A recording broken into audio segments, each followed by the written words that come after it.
Isa ka rin bang negosyante? Tapos, busy-busy yung buhay mo. Yo, what's up? Magandang araw. Good morning. Kumusta kayo dyan? Time check natin ay, nasaan yung relo ko? Magandang morning sa lahat. So, dito nga pala tayo sa ating salon. At ang oras ay 10:35 na.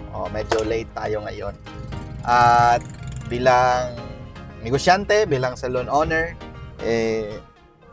dapat maaga tayo, pero ngayon late tayo. Holiday nga pala ngayon, no? Kaya konti lang yung tao sa kalsada. So, ito yung dala natin. Yan. Kanin. So, hindi pa kami nag-almusal. So, hakutin ko lang tong namin. Gamit namin. Hindi pa kami nag-almusal, 10:35 na. Lalagay ko lang to sa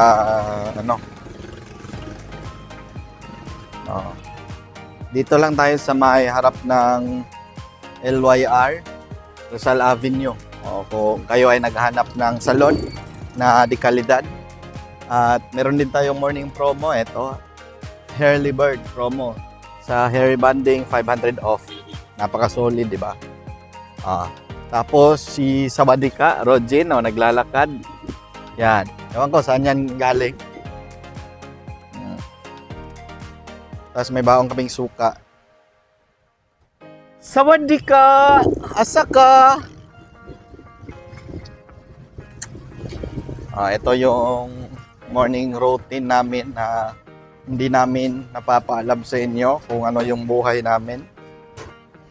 Kasi mayaman daw kami.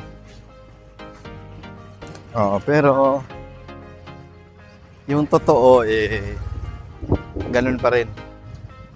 Nagsasaing pa rin kami para may makain. Wala na. So, off ko lang tong minivan natin. Ito yung ginagamit natin sa pang-araw-araw nating buhay. 7 years na to sa amin. So, nagmamadali tayo kasi holiday pala ngayon. Saglit lang. Ayusin ko lang tong bag ko. Holiday pala ngayon at holiday na ba ngayon? Wednesday ngayon At alam nyo na pag Wednesday, Thursday ngayon Sorry. Alam nyo na pag Thursday, Huwebes yan. So, hindi ko alam na wala na palang pasok yung ibang ngayon, government offices. So, medyo yung kalsada. Hindi gaanong busy. So, nagmamadali tayo. Nagmamadali tayo kanina kasi may waiting na yung asawa ko. May customer siya na nag-aantay. 3 daw. So, tara. Pasok tayo sa loob. So, yung salon namin is dito lang. Rizal Avenue. Yan yung So, tingnan natin kung may customer na ba.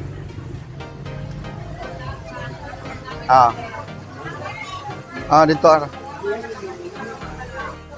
so ito yung salon natin. Yan. Diba? Holiday. So, fully fully booked. May waiting pa. Lagay lang natin itong gamit natin sa likod. Gina, para magkaon at ali. Magkaon.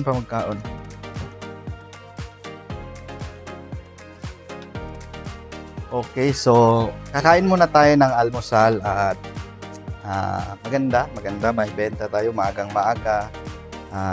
Punuan na. Ang saya. So malamang, alam niyo na, may brunch tayo next month. So kain muna kami ng anak ko kasi hindi pa kami nag-almusal. 10:45 na pala. Balik ako mamaya, mag-update tayo ng anong mga gagawin natin tungkol sa holiday. So, bye-bye muna. Happy graduation. Kung hindi ka pa nakapagbaganda, ngayon na ang time mong magsinungaling sa asawa mo.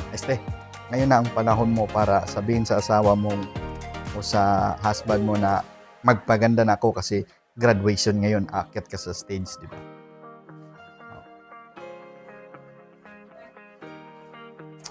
Ito yung nails area namin, wala pang nails. Yan. Customer na tayo dyan. Ah, diba?